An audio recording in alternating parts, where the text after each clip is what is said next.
Hello aspirants, welcome to Amber and Amber video series. इस video series के अंदर हम एम्बर एंड एम्बर बुक के 26 चैप्टर्स के जो की आइडियाज हैं उनको डिस्कस करेंगे और उसी के साथ I will add certain case studies ताकि आपका जो कंटेंट है वो और ज्यादा यूपीएससी एग्जाम रिलेवेंट हो सके। इसका जो कंटेंट है वो नीचे दिए गए जो टेलीग्राम का आपका लिंक है उसके अंदर दिया हो जाएगा। तो एक बार आप टेलीग्राम चैनल को भी सब्सक्राइब कर लीजिए और आगे आने वाली वीडियोस के अंदर हम उन की आइडियाज को डिस्कस करते रहेंगे और एक बहुत ही एग्जाम स्पेसिफिक एंड रेलिवेंट तरीके से उन चीजों को डिस्कस किया जाएगा।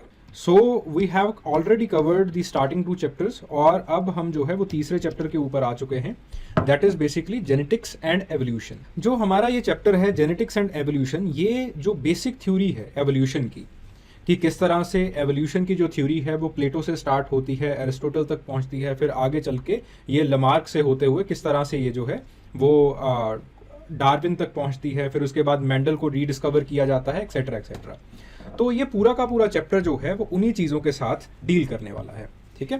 और जो इस चैप्टर के अंदर खासियत है, जो इस चैप्टर का एक फोकस रहता है, वो रहता है कि आपकी किस तरह से जो बेसिक अंडरस्टैंडिंग है उसको और बढ़िया किया जा सके और बेहतरी उसके अंदर लाई जा सके। जब चैप्टर की शुरुआत होती है इन द इंट्रोडक्शन इटसेल्फ, आपको एवोल्यूशन का एक जो बेसिक पॉइंट ऑफ व्यू है वो देने की कोशिश की गई है, ठीक है।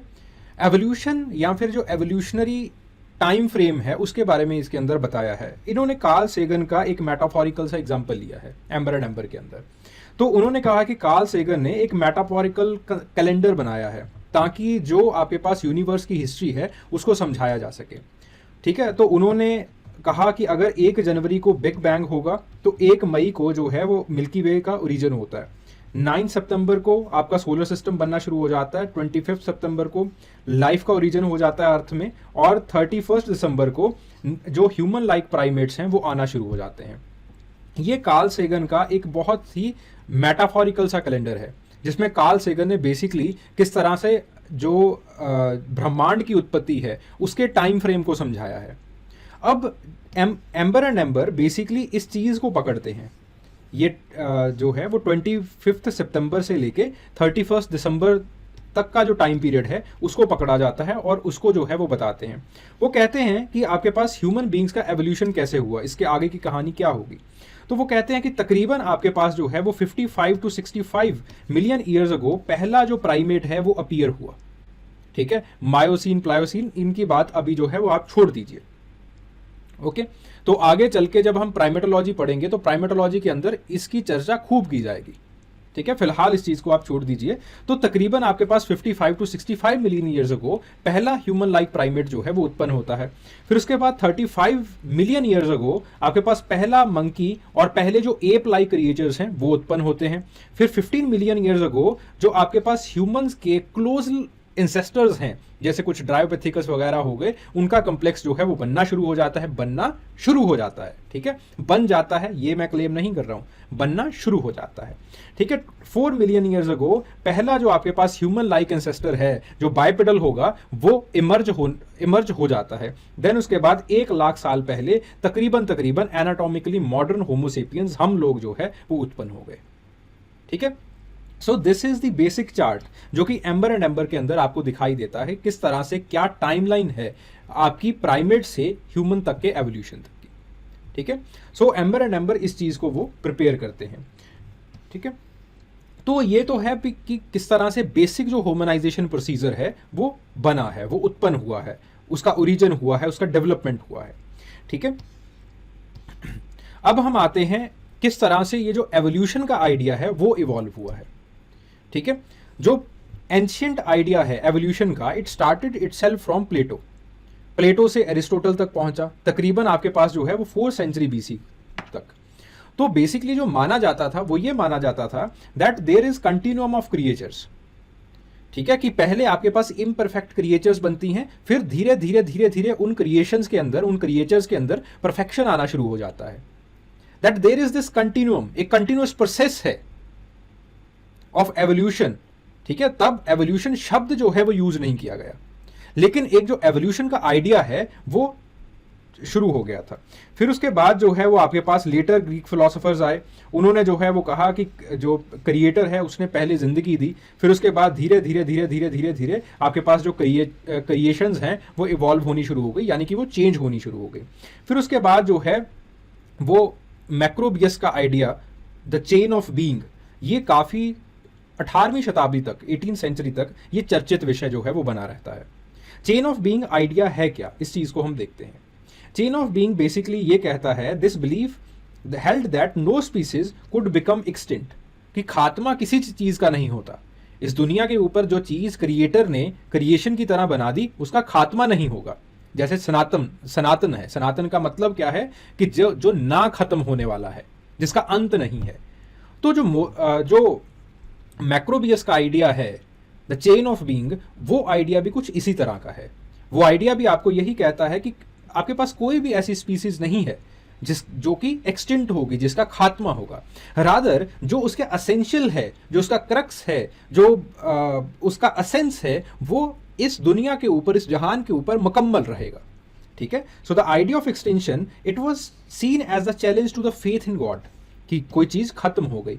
अगर भगवान खत्म नहीं हो सकता तो उन्होंने कहा कि उनकी जो क्रिएशन है वो भी खत्म नहीं हो सकती, हाँ चेंज आ सकता है। So while the change of being does not support properly the evolution, लेकिन धीरे धीरे धीरे धीरे ये जो है वो एवोल्यूशनरी थ्योरी की तरफ जो है वो इसने हमारे जो है कदम वो बढ़ाने शुरू कर दिए। फिर उसके बाद जो है वो आपके पास लीनियस आते हैं, Carolus Linnaeus. Carolus Linnaeus explicitly उन्होंने जो है वो एवोल्यूशन को सजेस्ट नहीं किया। रादर देन दिस उन्होंने एक बहुत एग्जॉस्टिव सिस्टम ऑफ क्लासिफिकेशन बना दिया, और इसी क्लासिफिकेशन सिस्टम को आगे चल के एवोल्यूशनरी साइंटिस्ट ने यूज किया to analyze the evolution in different species. ठीक है। सो उन्होंने जो है वो सिस्टमा नेचुरल बनाया, ठीक है, to classify the plants and animals, और उन्होंने ह्यूमंस को प्राइमेट्स के अंदर रखा, एप्स एंड मंकीज वाला जो ऑर्डर है उसके अंदर रखा according to the anatomical features. ठीक है। So while he did not suggest any evolutionary link between the human and ape, लेकिन ये जो क्लासिफिकेशन है इसने जो आने वाले आपके पास एवोल्यूशनरी साइंटिस्ट हैं उनका मार्गदर्शन जो है वो किया। फिर उसके बाद आगे चलते हैं और हमारे पास लमार्क भाई साहब आते हैं। लमार्क ने जनरल जो स्पीसीज का एवोल्यूशन है उसको समझाने की कोशिश की। Lamarck basically proposed that the acquired characteristics, they could be inherited, leading to the species or leading to the species to evolve। ठीक है। तो उन्होंने जराफ का एग्जाम्पल लिया कि किस तरह से इन्वायरमेंट में चेंज हुआ। इन्वायरमेंट धीरे धीरे धीरे धीरे जब गर्म होता गया तो जो नीचे वाली पत्तियां हैं वो सड़नी शुरू हो गई, और जो ऊपर वाली पत्तियां हैं वो सिर्फ और सिर्फ वो रह गई। तो जराफ ने ऊपर, जैसे ये जो है वो सवाना के लंबे लंबे जो है वो दरख्त हैं, जराफ के जो एंसेस्टर हैं, लमार्क ने कहा कि जराफ के एंसेस्टर वो भी किसी घोड़े जैसे होते होंगे। अब ये जो घोड़ा है इन ऊपर वाली शाखाओं को, ऊपर वाली पत्तियों को ये नहीं खा सकता। तो इसने क्या किया, इसके अंदर तमन्ना मची कि मैं अपनी गर्दन को लंबा कर लूं और लंबा करके मैं ये जो नीचे वाली पत्तियां हैं इनको खा सकूंगा। तो इस चाहत ने, इस इनर वेटेई ने, इस इनर डिजायर ने इसकी जो गर्दन है इसको लंबा कर दिया। ठीक है। तो इस तरह से लमार्क जो है वो इनर विटेई या फिर आपके पास जो इनर डिजायर है उसको क्रक्स मानता है, उसको असेंस मानता है एवोल्यूशन का। ठीक है। फिर उसके बाद 19th सेंचुरी की एवोल्यूशनरी डिबेट आती है। 19th सेंचुरी की एवोल्यूशनरी डिबेट के 3 पहलू हैं। पहले है जॉर्ज कुवियर। जॉर्ज कुवियर का या फिर जॉर्जस कुवियस का, जी कुवियर का जो मानना है वो बेसिकली ये है कि एवोल्यूशन कुछ नहीं है, रादर देयर इज कैटास्ट्रोफिज्म। ठीक है। कुवियर ने बेसिकली फॉसिल्स को एक्सकेवेट करना स्टार्ट किया। उन्होंने देखा कि एक स्ट्रेटा के अंदर हमारे पास अगर एक ऑर्गेनिज्म मिला है तो दूसरे स्ट्रेटा के अंदर उससे डिफरेंट ऑर्गेनिज्म जो है वो मिल रहा है। तो कुवियर ने बेसिकली कहा कि इससे आपके पास अगर एवोल्यूशन होता, अगर ग्रेजुअल चेंजेस होते, अगर धीरे धीरे गर्दन को लंबा होना था तो जेब्रा और जिराफ के बीच का कुछ मेल जो है वो आपको मिलना चाहिए था, लेकिन ऐसा नहीं मिला। आपको एक बार एक तरह का फॉसिल मिलता है, दूसरे स्ट्रेटा के अंदर डिफरेंट, इंटायरली डिफरेंट फॉसिल जो है वो मिल जाता है। ठीक है, तो जॉर्ज कुवियर का इससे ये मानना हुआ that the evolution doesn't exist, rather there is catastrophism. Gradualism नहीं है, कैटास्ट्रोफिज्म होता है। ठीक है, एकदम से चेंजेस आते हैं। ठीक है, सो ही प्रपोज द थ्योरी ऑफ कैटास्ट्रोफिज्म कि जो चेंज आएगा वो ग्रेजुअल नहीं आएगा, वो एकदम से चेंज आएगा, कोई चेन वाला चेंज नहीं होगा। कोई आपके पास ये जैसे लीनियस कहते हैं या फिर आपके पास सॉरी लमार्क कहते हैं कि धीरे धीरे ये जो इनर एसेंस है या फिर जो इनर डिजायर है, इसने इसकी गर्दन लंबी कर देनी है, और ये जो गर्दन लंबी होने का प्रोसीजर है वो धीरे धीरे चलेगा। ठीक है, on the other hand Cuvier ऐसा नहीं मानते। फिर उसके बाद जेम्स हुटन आते हैं। जेम्स हुटन पहले ऐसे साइंटिस्ट रहते हैं जिन्होंने एवोल्यूशन का एक बहुत सिस्टमैटिक वे के अंदर आइडिया प्रेजेंट किया कि एवोल्यूशन इस तरह से होता है। देयर इज कंपटीशन, कंपटीशन की वजह से लोग जो है वो आपस में स्ट्रगल करते हैं, और धीरे धीरे जो है वो जो आपके जेनेटिक ट्रेट्स हैं, तब जेनेटिक ट्रेट नहीं लिखा गया, धीरे धीरे जो आपके एनाटॉमिकल फीचर्स हैं वो इवॉल्व होते हैं, वो चेंज होते हैं, और जिसके पास ज्यादा सुपीरियर फीचर्स होते हैं वो आगे सर्वाइव कर पाता है, लेकिन जो बाकी हैं वो पीछे रह जाते हैं, वो ध्वस्त हो जाते हैं। ठीक है, ये जेम्स हुटन का बहुत ही अच्छा आइडिया था, but he was ahead of his time, जिसकी वजह से इसको किसी ने सीरियस नहीं लिया। Again it was James Hutton's biology that inspired Darwin. Darwin का ऐसा नहीं है कि डार्विन को रात को सपना होता है और डार्विन जो है वो चले जाते हैं गैलापागोस आइलैंड और जो है वो फिंचेस को देखते हैं etcetera etcetera. Darwin was again inspired by many people and James Hutton is one of them. ठीक है, सो आपके पास जो जेम्स हुटन है वो इसी कैटास्ट्रोफिज्म को क्वेश्चन करते हैं। वो कहते हैं कि हाँ, आपको जो अवशेष मिले हैं वो बिल्कुल सही हैं, but there is a procedure और there is a process behind it, और वो उस प्रोसेस को समझाते हैं, और इसी समझाते समझाते जो है जो एक क्रक्स डेवलप हो जाती है एवोल्यूशनिज्म की। ठीक है, फिर उसके बाद जो है वो लेल आते हैं, चार्ल्स लेल, जो कि यूनिफॉर्मिटेरियनिज्म का सिद्धांत देते हैं। वो कहते हैं कि अर्थ जो है वो कंटिन्यूअसली शेप हो रहा है नेचुरल फोर्सेस से। जैसे अर्थ कंटिन्यूअसली शेप हो रहा है, वैसे ही आपके पास ह्यूमन बींग्स और जो बाकी ऑर्गेनिजम्स हैं वो भी कंटिन्यूअसली इवॉल्व कर रहे हैं। फिर उसके बाद हमारे हीरो की एंट्री होती है चार्ल्स डार्विन की। ठीक है, अब तक हमने क्या किया वो हम एक बार देखते हैं। ठीक है, सो यहां से शुरू होते हैं। प्लेटो, एरिस्टोटल, बहुत ही अजीब सा आइडिया है कि आपके पास there is a change, but आपके पास जो है there is continuum of creature. पहले आपके पास इम्परफेक्ट क्रिएचर्स होते हैं, फिर उसके बाद धीरे धीरे परफेक्ट क्रिएचर्स बनना शुरू हो जाते हैं। फिर माइक्रोबियस का आइडिया आता है। माइक्रोबियस बेसिकली ये समझाते हैं, मैक्रोबियस बेसिकली ये समझाते हैं कि आपके पास कोई भी स्पीसीज एक्सटेंट नहीं होती है, रादर एक्सटेंशन की जगह के ऊपर देयर इज अ चेंज। ठीक है, सो सब लोग जो है वो इंटरकनेक्टेड हैं और हर एक चीज इस दुनिया के ऊपर एसेंशियल है। अगर कोई भी एक चीज खत्म हो जाएगी तो इवेंचुअली जो है वो एक बैलेंस जो है वो बिगड़ जाएगा। ठीक है, तो चेन ऑफ बीइंग कहीं से भी एवोल्यूशन को सपोर्ट नहीं करती है, बट इवेंचुअली आपके पास जो है धीरे धीरे ये चेंज को समझाना शुरू कर देती है। फिर उसके बाद जो है वो लीनियस आते हैं, जो कि हमें प्राइमेट्स के अंदर रखते हैं, ह्यूमन बींग्स को प्राइमेट्स के अंदर रखना शुरू कर देते हैं। फिर उसके बाद लमार्क आते हैं। लमार्क कंटिन्यूअस चेंजेस को समझाते हैं, और कंटिन्यूअस चेंजेस का जो आधार है वो बताते हैं that it is on the inner वेटेई, यानी कि इनर डिजायर। आपके अंदर बर्निंग डिजायर होगी, you are going to change. ठीक है, फिर उसके बाद आपके पास 19th सेंचुरी के अंदर 3 लोग आते हैं। कुवियर पहले, जो कि इस चीज को खारिज कर देते हैं और कहते हैं दैट देयर इज कैटास्ट्रोफिज्म। दूसरे आते हैं जेम्स हुटन, जो कि अगेन कैटास्ट्रोफिज्म को खारिज करते हैं और एवोल्यूशन को स्थापित करते हैं। Then the third is Charles Lyell. Charles Lyell जो कि यूनिफॉर्मिटेरियनिज्म को समझाते हैं, लेकिन उनका समझाने का तरीका जियोलॉजी से इंस्पायर्ड था, बायोलॉजी से इंस्पायर्ड नहीं था। जो बायोलॉजी से इंस्पायर्ड बंदे थे he was the James Hutton, जिसको ओवरलुक किया गया। ठीक है, फिर उसके बाद आगे चल के चार्ल्स डार्विन की कहानी शुरू हो जाती है। ठीक है, सो चार्ल्स डार्विन जो है after the extensive research, Darwin ने जो है वो अपनी theory of evolution the through the natural selection. ठीक है, अब देखो थ्योरी ऑफ एवोल्यूशन आपके पास लमार्क भी दे रहे हैं, लेकिन Lamarck theory of evolution through inner वेटेई, इनर डिजायर के थ्रू दे रहे हैं। ऑन दी अदर हैंड आपके पास जो चार्ल्स डार्विन है, Charles Darwin through natural selection अपनी थ्योरी को दे रहे हैं। ठीक है, चार्ल्स डार्विन ने अपनी थ्योरी दी और उसी समय, उसी कंटेम्प्रेरी टाइम के ऊपर आपके पास एक और AR वेलिस हुआ करते थे, ठीक है, एल्फ्रेड रसल वेलिस।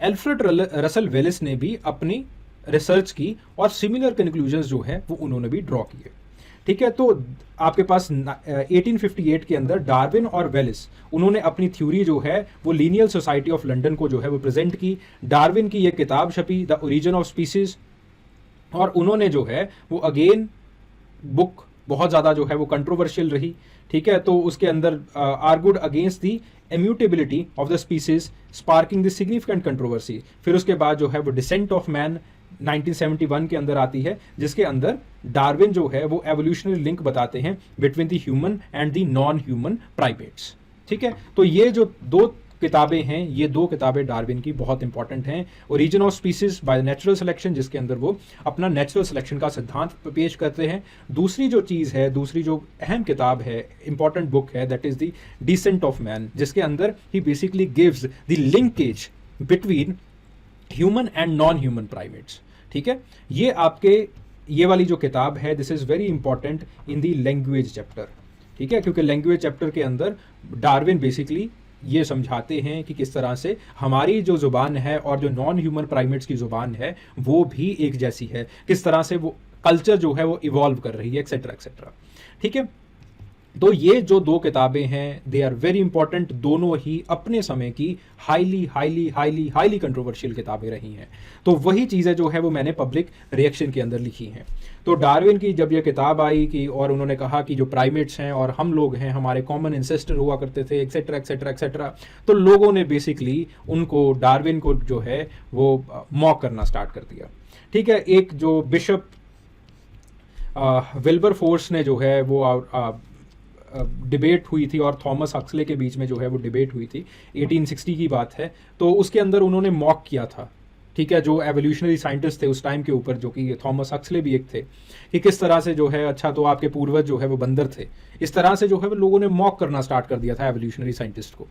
सो धीरे धीरे धीरे धीरे धीरे धीरे ये जो आइडिया है वो इवॉल्व हुआ है, ठीक है। तो धीरे धीरे जो है वो हक्सले ने बहुत ही क्लेवरली उस चीज़ को जो है वो रिटॉर्ट कर दिया था कि बिल्कुल इसी तरह से हुआ है, और उन्होंने again he reiterated the evolutionary principle कि किस तरह से एवोल्यूशन जो है वो होता है। तो आपके पास लोगों ने, चलो ये तो है मॉकिंग, अक्सर जो है वो लोग मॉक तो करते ही हैं, बट जो मेजर इशू था वो था इनहेरिटेबिलिटी के ऊपर, ठीक है। आगे चल के हम उसकी भी बात करेंगे कि किस तरह से इनहेरिटेबिलिटी को जो है वो लोगों ने चैलेंज करना स्टार्ट कर दिया था, ठीक है। चलिए फिलहाल हम ये देखते हैं that what is the principle of natural selection, जिसके ऊपर इतना ज़्यादा विवाद हुआ। Principle of natural selection basically in principles के ऊपर जो है वो रहता है। पहला प्रिंसिपल है कि नेचुरल सिलेक्शन जो है वो पक्की है, कि नेचर आपके ट्रेड्स को अपने हिसाब से सिलेक्ट करती है। दूसरा जो सिद्धांत है, ये पहला सिद्धांत है, एंड दीज आर दी सब पॉस्टुलेट्स। फिर जो दूसरा सिद्धांत है वो है that there are two kinds of trades, एक होते हैं अडेप्टिव ट्रेड्स, दूसरे होते हैं मैल अडेप्टिव ट्रेड्स। तीसरा जो इसका पॉस्टुलेट है या फिर जो तीसरा प्रिंसिपल है इसके अंदर, वो ये कहता है कि that there are environmental changes, जो आपका एनवायरमेंट है, जो क्लाइमेट है वो चेंज करेगा, ठीक है। मैक्रो माइक्रो एनवायरमेंट्स दोनों चेंज करते हैं, ठीक है।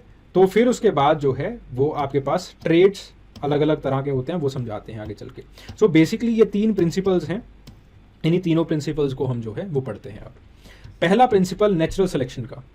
नेचुरल सिलेक्शन बेसिकली तीन प्रोसेसेस के ऊपर डिपेंड करता है।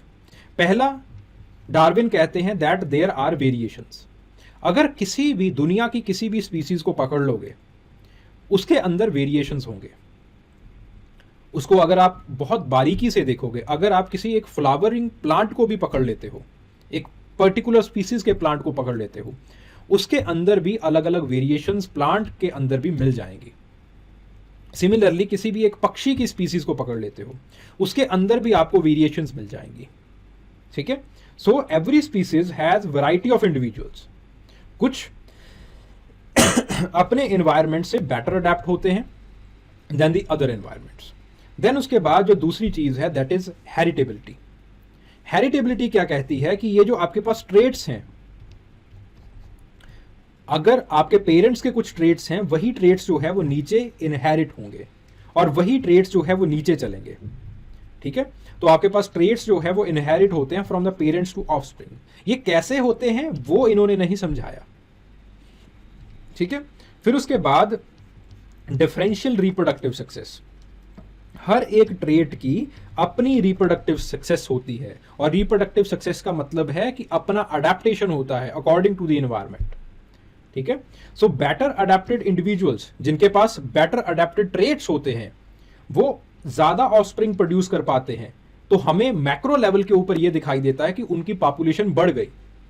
जिनके पास लेस अडेप्टिव ट्रेट्स होते हैं, वो नहीं अडेप्ट कर पाते, वो ऑफस्प्रिंग्स नहीं प्रोड्यूस कर पाते, तो मैक्रो लेवल के ऊपर हमें यह दिखाई देता है कि उनकी पॉपुलेशन डिक्रीज कर रही है। तो दो तरह के ट्रेट्स होते हैं, one is the adaptive traits, दूसरा है maladaptive trait. Adaptive traits that lead to the greater reproductive success in a specific environment. ठीक है, जो कि आपके पास बेटर, जिसकी वजह से एक स्पीसीज बेटर बन जाती है in food collection than the other species. अच्छा भोजन मिलेगा, obviously you will be able to reproduce. And on the other hand there are maladaptive traits. Maladaptive traits का मतलब क्या होता है? ऐसे ट्रेट्स जो कि एनवायरनमेंट के साथ अडेप्टेड नहीं है, दे आर डिसएडवांटेजेस और they reduce the chance of survival और रिप्रोडक्शन, जिसकी वजह से बेसिकली आप जो है धीरे धीरे स्पीसीज जो है वो अपनी अपनी जो है वो डिसअपीयर होना शुरू हो जाती है। ठीक है, तो आपके पास जो है, जैसे फॉर एग्जांपल, जैसे बहुत सारे मैमल्स के अंदर जो, और आपके पास वर्टिब्रेट्स हैं, उनके अंदर ये देखा जाता है दैट जो डाइजेस्टिव ट्रैक्ट है उसके अंदर there are certain choke points. Now they are the maladaptive traits, जिसकी वजह से आपकी डेथ हो जाती है। ठीक है, then there are environmental changes. ठीक है, एनवायरमेंटल चेंजेस का मतलब क्या है कि एनवायरमेंट एक पर्टिकुलर स्टैंड लेके नहीं बैठ जाता। Environment is dynamic in nature. ठीक है, so as the environment change, different traits become adaptive. ठीक है, और हो सकता है कि जो ट्रेट आज अडेप्टिव नहीं है वो कल चल के अडेप्टिव हो जाए। ठीक है, जैसे for example, species will with more adaptive traits they will thrive, और जो आपके पास मैल अडेप्टिव ट्रेट्स वाली स्पीसीज होंगी वो आपके पास जो है वो एक्सटेंट हो जाएंगी। ठीक है, अब इसको एक क्रक्स की तरह से समझते हैं इन तीनों चीजों को। ठीक है, तो अकॉर्डिंग टू डार्विन, अगर आप एक स्पीसीज की बात करो तो हर एक स्पीसीज के अंदर डाइवर्सिटी होती है। ठीक है, लेट्स से देयर आर, एक स्पीसीज के अंदर डाइवर्सिटी को अगर हम देखें, let's say there are two kind of subspecies, A and B. ठीक है, और ए और बी जो स्पीसीज है वो एक एनवायरनमेंट के अंदर पनप रही हैं, एक एनवायरनमेंट के अंदर वो जिंदा है। लेट्स से ए स्पीसीज जो है it is more adapted to that kind of environment. ठीक है, लेट्स से एनवायरनमेंट जो है वो आपका एवरग्रीन काइंड ऑफ एनवायरनमेंट है। एवरग्रीन काइंड ऑफ एनवायरनमेंट यानी कि एवरग्रीन ट्रीज हैं, वहां पे खूब सारे फल लगते हैं। तो ए स्पीसीज की जो चोंच है वो कुछ इस तरह की है, जिससे ये जो है वो फल बहुत इजीली खा सकती है। ऑन दी अदर हैंड जो बी स्पीसीज है उसकी चोंच जो है वो it is more generalized in nature, जिसके साथ जो फल है वो इतने अच्छे से ये नहीं खा सकते। ठीक है, सो यहां पे आपको क्या देखने को मिलेगा कि जो ए स्पीसीज है उसकी पॉपुलेशन क्या होगी, इंक्रीज करना शुरू कर देगी, क्योंकि ये बेटर अडेप्टेड है एनवायरनमेंट को। अब लेट्स से सेकंड सिनेरियो के अंदर एनवायरनमेंट जो है वो चेंज कर जाता है। अब एनवायरनमेंट जैसे ही चेंज कर गया तो आपके पास जो है वो let's say evergreen type of forest से आप जो है you become the deciduous forest. ठीक है, बारिश नहीं हुई या फिर क्लाइमेट चेंज हो गया, कुछ भी ऐसा हो गया, तो धीरे धीरे आपको ये देखने को मिलेगा that this trait it will become maladaptive. ऐसी चोंच जो है वो मैल अडेप्टिव हो जाएगी, आपकी अडेप्टेशन के लिए सही नहीं रहेगी। On the other hand this kind of beak it will become more adaptive in nature. ठीक है, तो इनकी जो पॉपुलेशन है वो इंक्रीज हो जाएगी। ठीक है, so according to the environment, now this is known as natural selection, environmental selection और नेचुरल सिलेक्शन। तो आपके पास एनवायरनमेंट के हिसाब से आपके जो ट्रेट्स हैं वो सिलेक्ट होंगे, कौन सी स्पीसीज या कौन सी सब स्पीसीज आगे जाएगी, कौन सी सब स्पीसीज पीछे रहेगी, इसकी जो पूरी की पूरी नीति है वो एनवायरमेंट, नेचुरल सिलेक्शन तय करेगा। This is the crux of Darwin's theory. ठीक है, फिर उसके बाद जो है, जैसे जराफ का एग्जांपल लिया कि फूड स्कार्सिटी हो गई, तो धीरे धीरे जो लंबे नेक वाले जो हॉर्सेस हैं, जिनको आजकल हम जराफ कहते हैं, वो उनको जो है उन्होंने लंबा जो नेक है वो ट्रेट एक अडेप्टिव ट्रेट बन गया। ठीक है, तो उनका जो है वो बेटर सर्वाइवल और उनके जो ऑफस्प्रिंग्स हैं वो ज़्यादा आ गए। तो ये जो ट्रेट्स हैं ये आगे इनहेरिट होते रहते हैं। ठीक है, जनरेशन बाय जनरेशन। तो क्योंकि ये आगे इनहेरिट होते जाते हैं तो हमें ऐसे लगता है दैट जो पुराने लोग हैं वो खत्म हो गए, एक्सटेंशन हो गई मैल अडेप्टिव ट्रेट्स की, अडेप्टिव ट्रेट्स वाले जो लोग हैं वो आगे आ गए। And we see this as a change, we see this as an evolution. ठीक है, सो इसी चीज़ को जो है वो यहाँ पे लिखा है। तो सिमिलरली आपके पास एक कीटवल की स्टडी है। ठीक है, HBD Kettlewell, he is an evolutionary scientist. तो उन्होंने भी एक केस स्टडी जो है वो देखी। इन इंडस्ट्रियलाइज्ड यूरोप 2 तरह के मॉथ्स हुआ करते थे, एक जो है वो डार्क और दूसरे जो मॉथ्स हुआ करते थे दे वर लाइट इन कलर, मेलानिन। एक के अंदर जो मेलानिन था वो ज़्यादा था, दूसरे के अंदर जो है वो मेलानिन कम था। अब जो लाइट मॉथ्स हैं, let's say you have a snowy environment. ठीक है, स्नो बहुत ज़्यादा पड़ती है, तो अब उसके अंदर अगर बैकग्राउंड वाइट है और you are also light, moth जो है वो भी सफ़ेद रंग का है, स्नो भी सफ़ेद रंग की है, तो आप बहुत अच्छे से अपने आप को प्रेडेटर से प्रोटेक्ट कर पाओगे। ठीक है, you will be able to camouflage yourself. ठीक है, but on the other hand ये कीटवल कहते हैं कि इंडस्ट्रियल रेवोल्यूशन की वजह से जो ब्लैक सूथ है वो स्नो के ऊपर जो है वो आनी शुरू हो गई, जिसकी वजह से स्नो जो है वो खुद डार्कर होनी स्टार्ट हो गई। ठीक है, तो जो लाइटर मॉथ्स हैं they found themselves in front of the predators, और इनको जो है वो प्रीडेटर्स ने खाना स्टार्ट कर दिया। और जो डार्क मॉथ्स हैं they were able to camouflage themselves, तो डार्क मॉथ्स की जो पॉपुलेशन है वो बढ़ गई, लाइट मॉथ्स की कम हो गई। फिर उसके बाद इन्वायरमेंटल रेगुलेशंस आए यूरोप के अंदर, और दोबारा फिर से स्नो जो है वो व्हाइट कलर की आनी स्टार्ट हो गई, तो लाइट मॉथ्स जो है वो इनकी पॉपुलेशन दोबारा फिर से इंक्रीज कर गई। ठीक है, तो यहां पे HBD कीटवल ये समझाते हैं कि किस तरह से इन्वायरमेंट के हिसाब से आपका जो सिलेक्शन है, कौन से स्पीसीज सेलेक्ट होंगे, कौन से रिजेक्ट होंगे, ये चीजें जो है निर्धारित हो जाती हैं।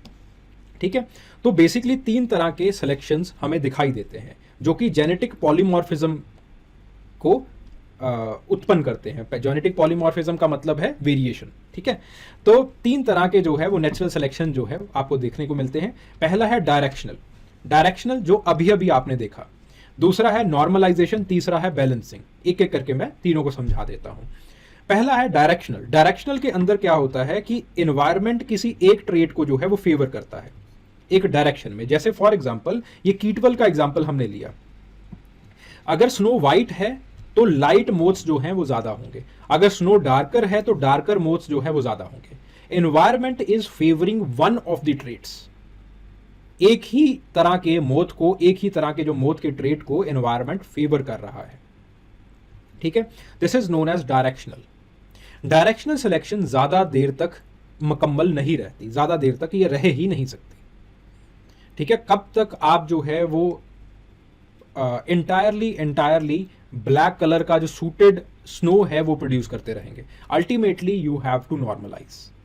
ठीक है, तो आपको जो है वो ज्यादातर देखने को मिलता है that you have the normalization selection जो कि आपके पास एवरेज जिसमें जो है वो लगभग सबसे ज्यादा होती है। जैसे for example weights of babies की बात करें, जो कम वेट के बेबीज हैं उनकी फ्रीक्वेंसी भी कम रहेगी, जो वेरी हाई बहुत ज़्यादा वेट के बेबीज हैं उनकी फ्रीक्वेंसी भी कम रहती है, जो नॉर्मल वेट के बेबीज हैं उनकी फ्रीक्वेंसी सबसे ज़्यादा रहती है। This is known as the normalization selection, कि जो बीच में होगा, जो बीच का मीन होता है वो सबसे ज़्यादा होता है दुनिया के अंदर, और नॉर्मलाइजेशन सिलेक्शन ही सबसे ज़्यादा देखा जाता है।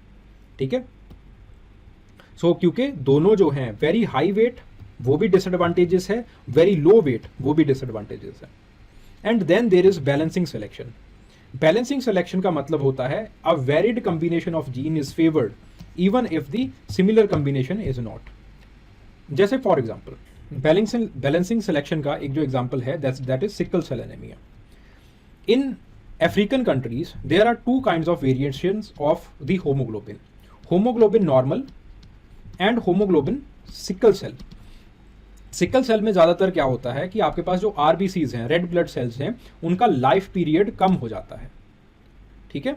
अगर आपके पास दोनों सिकल सेल अनीमिया वाले जीन्स आ जाएं तो इसका मतलब क्या होता है कि लाइफ पीरियड इतना ज़्यादा आरबीसीज का कम हो चुका है, हेल्थ इतनी ज़्यादा डैमेज हो चुकी है कि धीरे धीरे आपके पास जो है वो पेशेंट का लीवर किडनी फेलियर हमें देखने को मिलता है और पेशेंट जो है वो मर जाता है, उसकी डेथ हो जाती है. ठीक है. अगर आपके पास होमोग्लोबिन नॉर्मल हो, दोनों जो आपके पास जीन्स हैं वो हमें नॉर्मल मिले, तो इस केस में क्या देखने को मिलता है कि पेशेंट जो है वो मलेरिया की वजह से उसकी डेथ हो जाती है. ठीक है. क्योंकि सिकल सेल एनीमिया दोनों जो है वो होमोग्लोबिन नॉर्मल है, 120 दिनों का जो है आपके पास साइकिल है, इसके अंदर जो मलेरियल पैरासाइट है वो अच्छे से फल फूल जाता है और फिर जो है वो आपके लीवर को वो डैमेज कर देता है. In this case also you will get killed. तो ये देखने को मिलता है दैट होमोग्लोबिन नॉर्मल और होमोग्लोबिन सिकल सेल ऐसे इंडिविजुअल सबसे ज्यादा वहां पे हेल्दी रहते हैं. एक तो है कि मलेरियल रेजिस्टेंस हो गए, अभी मलेरिया का पैरासाइट अपना लाइफ साइकिल कंप्लीट नहीं करेगा, आरबीसी पहले टूट जाएगा, जिसकी वजह से they are resistant to malaria. ठीक है. अलॉन्ग विद दिस आरबीसीज का लाइफ साइकिल इतना भी कम नहीं है कि आप सर्वाइव ही नहीं कर पाओगे. आप सर्वाइव भी कर पाओगे. ठीक है. हाँ, थोड़े बहुत डैमेज होंगे but you will be able to survive. So this is the balancing selection. ना ही आपने होमोजाइगोस सिकल सेल को लिया, ना ही पूरी तरह से नॉर्मल होमोग्लोबिन को आपने लिया. आपने बीच वाले को फेवर किया. The combination of the gene it is favoured. तो 3 तरह के नेचुरल सिलेक्शन जो है वो हमें देखने को मिलते हैं. ठीक है. फिर उसके बाद रेजिस्टेंस टू डीडीटी का एग्जांपल दिया है दैट हाउस फ्लाइज, उन्होंने जो है वो रेजिस्टेंस बना लिया था इंसेक्टिसाइड से. तो बेसिकली हुआ क्या कि आपके पास जो रेजिस्टेंट करेक्टर्स थे जिनके पास या फिर जिनके पास रेजिस्टेंट जीन्स हुआ करते थे, दे स्टार्टेड टू रिप्रोड्यूस. ठीक है. और जो आपके पास ट्रेट्स हैं उन्होंने वो बनाने स्टार्ट कर दिए एंड इवेंचुअली आपके पास जो है ये जो एंटीबायोटिक है they become resistant to that. ठीक है. फिर उसके बाद अब बात जो है वो आगे आपने इतना कुछ समझा दिया, कीटवल ने समझा दिया, सब कुछ होना शुरू हो गया, लेकिन बात वहीं के वहीं अटकी हुई है. आप अभी तक ये समझा नहीं पाए हो कि जो ट्रेट्स हैं, जैसे फॉर एग्जांपल ट्रेट का एक एग्जांपल है काला रंग. मेरे फादर का जो रंग है वो काला है, तो मेरा जो रंग है वो भी काला है. क्यों? इनहेरिटेबिलिटी होती कैसे है? देखो, डार्विन ने बहुत सिंपल शब्दों में आपको ये तो बता दिया कि इनहेरिटेंस होगा, ट्रेट्स इनहेरेंट होंगे. ठीक है. तो आपके पास लेट से यू हैव सर्टेन ट्रेट्स. आपका कद जो है वो लंबा है, कद काठी आपकी लंबी है, आपकी बीवी की कद काठी भी लंबी है. तो इवेंचुअली ये देखने को मिला कि जो आपके बच्चे हैं उनकी कद काठी भी लंबी निकली. लेकिन क्यों और कैसे, ऐसा हुआ कैसे, ये डार्विन नहीं समझा पा रहे. डार्विन ये समझा पा रहे हैं कि देयर आर सर्टेन ट्रेट्स. उन ट्रेट्स को नेचर जो है वो देखेगा एंड अगर नेचर को वो ट्रेट्स पसंद आए, अगर उनकी अडेप्टेबिलिटी हुई एनवायरनमेंट के साथ, तो उन ट्रेट्स को आगे लेके जाया जाएगा, नहीं तो उन ट्रेट्स को खत्म कर दिया जाएगा. बहुत अच्छे से डार्विन ने इस चीज को समझाया. लेकिन डार्विन अभी तक ये समझा ही नहीं पा रहे हैं, या फिर जो आगे चल के जो पोस्ट डार्विनियन थिंकर्स हैं वो इस चीज को नहीं समझा पा रहे हैं कि कैसे इनहेरिटेबिलिटी कैसे हो रही है. उसी चीज को एक मॉन्क समझाते हैं. ठीक है. एक फकीर आदमी उसी चीज को समझाता है, उसका नाम होता है ग्रेगोर मेंडल. ठीक है. मेंडल इसी चीज के ऊपर बात करते हैं. जो मजे की बात है वो ये है कि मेंडल ने इस चीज की खोज की. मेंडल पहले तो इस चीज की खोज नहीं करना चाहते थे. मेंडल ने फिर भी पीज कैसे बढ़िया हम उगा सकते हैं उसके ऊपर उनका रिसर्च वर्क था. पीज, मटर. ठीक है. तो मटरों के ऊपर उन्होंने काम किया कर रखा था और मटरों का अपना जो काम है, कैसे मटरों की जो पनीरी है उनको और आप बेहतर कर सकते हो, उसके बारे में उन्होंने लिखा. उसके बाद उनकी डेथ हो जाती है. फिर उसके बाद उनके काम को रीडिस्कवर किया जाता है. उसके अंदर हमें साफ साफ ये देखने को मिलता है कि मेंडल 2 तरह की ऑब्जर्वेशंस के बारे में बात कर रहे हैं. पहली ऑब्जर्वेशन ये है, मेंडल कहते हैं कि अगर मैं दो तरह के पी प्लांट्स को आपस में इंटरब्रीड करता हूं, एक येलो है एक ग्रीन है, तो मुझे जो भी जो बच्चे मिलते हैं पी प्लांट के, जो उसकी प्रोजनी मिलती है, जो ऑफस्प्रिंग मिलती है, that is yellow, entirely yellow. अगर मैं उनको भी उसी प्रोजनी को आपस में दोबारा फिर से हाइब्रिडाइज करता हूं, तो then I get yellow versus green in the ratio of 3:1। ठीक है, तो इसका मतलब क्या है कि that there are two kind of factors, Mendel उसको फैक्टर कहते हैं, that there are two kinds of factors. एक है रिसेसिव, एक है डोमिनेंट। जैसे डोमिनेंट है येलो, रिसेसिव है आपके पास ग्रीन। तो अगर इन दोनों को हम आपस में इंटरब्रीड करेंगे तो इवेंचुअली वी विल गेट ऐसा कुछ कॉम्बिनेशन आएगा, तो अल्टीमेटली जो हमें फिनोटाइप मिलेगा दैट विल बी येलो। ठीक है, तो इसका मतलब क्या है कि आपका इनहेरिटेंस इन फैक्टर्स के ऊपर डिपेंड करता है। इस तरह से मेंडल ने यह समझा दिया with the help of factors. इन्हीं फैक्टर्स को हम आगे चल के जीन्स कहने लगे। ठीक है, तो मेंडल ने आपको यह समझा दिया कि किस तरह से आपके पास दो तरह के ट्रेट्स होते हैं, एक डोमिनेंट ट्रेट होता है, रिसेसिव ट्रेट होता है, या फिर डोमिनेंट फैक्टर होता है, रिसेसिव फैक्टर होता है। उनकी मदद से आप आगे चल के जो है वो इनहेरिटेंस आपका जो है वो होता है। ठीक है, then there is genotype and phenotype. Genotype जो आपके अंदर है, जो आपको दिखाई नहीं देता है, जो जीन्स के लेवल के ऊपर है, जीनोटाइप जीन्स के लेवल के ऊपर है।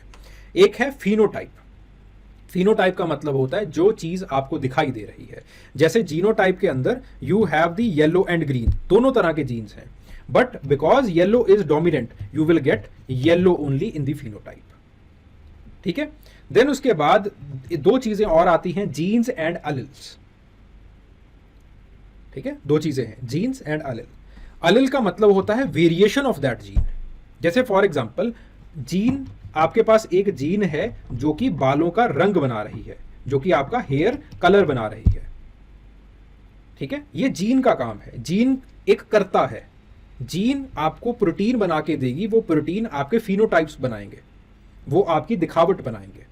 जैसे मेरे पास था जीन जो कि दाढ़ी के बाल बना रहा था। ठीक है, जैसे मेरे पास था जीन जो कि मेरी आंखों को या फिर आंखों के आइरिस के रंग को बना रहा था। Then there are allele. Allele का मतलब होता है the variation of that particular gene. जैसे for example, I have allele of dark brown hair. ठीक है, तो इसका मतलब क्या है, मेरे पास बाल तो होंगे लेकिन जो बालों का वेरिएशन है वो डार्क ब्राउन का कलर का होगा। ठीक है, अलिल का मतलब है जीन्स का वेरिएशन। ओके, वही चीज जो है वो यहां पे लिखी गई है, each gene it is in the pair that is called allele. जैसे फॉर एग्जांपल, कलर का जीन है, ये दोनों जो है वो कलर के जीन है। एक अलिल कह रहा है मैं येलो करूंगा, दूसरा अलिल कह रहा है मैं ग्रीन करूंगा। ठीक है, वेरिएशन। देन आपके पास बात आती है क्रोमोसोम्स की। ठीक है, क्रोमोसोम्स आर बेसिकली, जब आप कंडेंस करते हो अलग अलग जीन्स को, they become chromosomes. Chromosomes they are usually in pairs. ठीक है, जैसे आपके पास 23 पेयर्स ऑफ क्रोमोसोम्स होते हैं, 46 क्रोमोसोम्स हैं। ठीक है, chromosomes they are usually in pair. और उसी चीज को यहां पे लिखा गया है। नए ऑर्गेनिज्म का फॉर्मेशन कैसे होता है, बेसिकली आपके पास जो है दो जो जब आपके पास दो एक स्पर्म और एक जो एग है वो यूनाइट करते हैं। ठीक है, तो जब दो हैप्लॉइड पेयर ऑफ क्रोमोसोम्स जब यूनाइट करते हैं, I was again resisting to use the jargons because I believe कि कोई बच्चे जो है वो नए भी होंगे जो मुझे सुन रहे होंगे इस वक्त।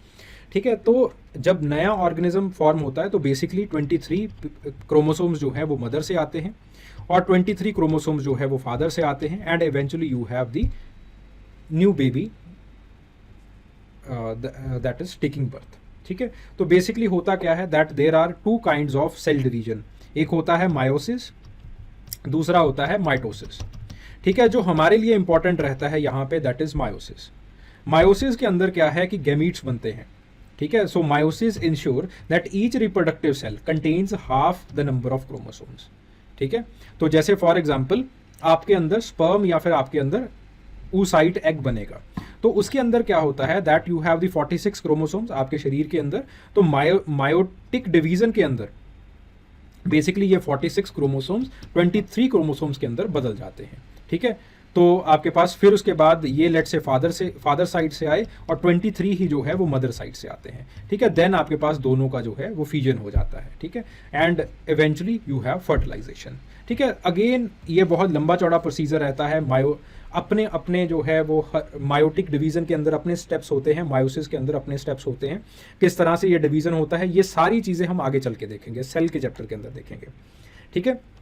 फिलहाल के लिए इस तरह से एक नया जो शिशु है, बच्चा जो है वो बनता है। फिर उसके बाद there are DNA and genes. DNA it is the smallest unit of life, ठीक है, जैसे जिसके अंदर आपके बेस पेयर्स होते हैं, ठीक है, ATGC वगैरह जो आपके बेस पेयर्स हैं जो कि इवेंचुअली कोड करते हैं किसी प्रोटीन को, ठीक है। जीन का मतलब है any one functional unit of DNA, ठीक है। तो बेसिकली लेट्स से आपके पास ये डीएनए है, डीएनए का structure basically double helical structure होता है और यहाँ पे उनके लेट से बेस पेयर्स बने हुए हैं, ठीक है। यू हैव ATGC, ठीक है, दिस इज डीएनए। अब लेट से ये जो बेस पेयर्स हैं ये चलते जा रहे हैं ATGC CC GG GG CC and they code for white colour और फेयर स्किन, ठीक है। सो दे हैव सर्टन फंक्शनैलिटी, है तो बेसिकली डीएनए का ही एक कोड, लेकिन उसकी एक फंक्शनैलिटी है, इट बिकम्स अ जीन, ठीक है। बड़ा मैंने देसी सा एग्जांपल देके आपको समझाया है। So genes they are located on chromosomes, obviously chromosomes के ऊपर ही होंगे, और ये बेसिकली कोड कैरी करते हैं और ये बेसिकली आपको गाइड करते हैं, सेल को गाइड करते हैं कि कैसा जो है वो आपको प्रोटीन बनाना है, ठीक है। So structure of DNA is basically the double helical structure, ऐसा स्ट्रक्चर होता है आपके पास, और आपके पास जो है वो ईच बेस पेयर, ये ईच बेस इन डीएनए वो पेयर करता है अपने दूसरे बेस के साथ। जैसे ए जो है वो टी के साथ पेयर करेगा, सी जो है वो जी के साथ पेयर करेगा। कैसा डबल ट्रिपल बॉन्ड मैं अभी नहीं बता रहा हूँ, ठीक है। Again it will be revealed in the chapter of cell, because वो चैप्टर इसी चीज़ के ऊपर स्पेशलाइज करेगा, ठीक है। Now there is from year 2000 हम जो ह्यूमन जीनोम प्रोजेक्ट है उसके ऊपर चला रहे हैं, और बेसिकली इसका जो एक पर्पज़ है वो यही है कि किस तरह से जो ह्यूमन जीनोम है उसको हम मैप कर सकें, अच्छे तरीके से सीक्वेंस कर सकें। And then there is messenger RNA और there is protein synthesis. Messenger RNA is basically what is messenger, जो मैसेज लेके जाता है, ठीक है। तो बेसिकली होता क्या है that the DNA it stores the information कि कैसे टू क्रिएट द सेल्स, ठीक है। बट अब डीएनए तो हर एक के पास नहीं जा सकता ना, ठीक है। अब डीएनए के पास, डीएनए हैज द इंफॉर्मेशन या फिर जीन्स हैव द इंफॉर्मेशन, लेकिन वो इंफॉर्मेशन आगे ऑर्गेनेलिस तक पहुंचानी है। So for that we have mRNA, messenger RNA, ठीक है। So again as a name suggest it is a ribonucleic acid, ठीक है। और बेसिकली इसके अंदर क्या होता है, मैसेंजर आरएनए जो है it is the complementary to the DNA pairs, और ये बेसिकली मैसेज लेके जाता है उन ऑर्गेनेलिस के पास कि आगे आपको कौन सा प्रोटीन या फिर कौन सा केमिकल जो है वो बनाना है, ठीक है। mRNA it is similar to DNA, but कुछ केमिकल डिफरेंसेस होते हैं। जैसे फॉर एग्जांपल यूरासिल होता है थायमिन की जगह के ऊपर, ठीक है, वहां पे ATGC था, ATGC था, यहाँ पे T की जगह पे सिर्फ U आ जाता है, ठीक है। बाकी कोई ज़्यादा जो है वो अगेन सिंगल स्टैंडर्ड होता है ये, ठीक है। तो आपके पास जो है वो it is very much complementary to DNA, और बेसिकली जो डीएनए का कोड होता है उसका ही कंप्लीमेंट्री कोड mRNA के अंदर बन जाता है, एंड जो डीएनए चाहता है वो आगे सेल ऑर्गेनेली के पास खत जो है वो लेके जाता है mRNA, ठीक है। सो इसीलिए इसका नाम रखा जाता है मैसेंजर आरएनए, क्योंकि टी की जगह पे यहाँ पे यूरासिल लगा होता है, ठीक है। Then you have the protein synthesis. अब mRNA जो है वो राइबोसोम्स के पास जाता है, ठीक है। Ribosomes they are the protein factories of the cell.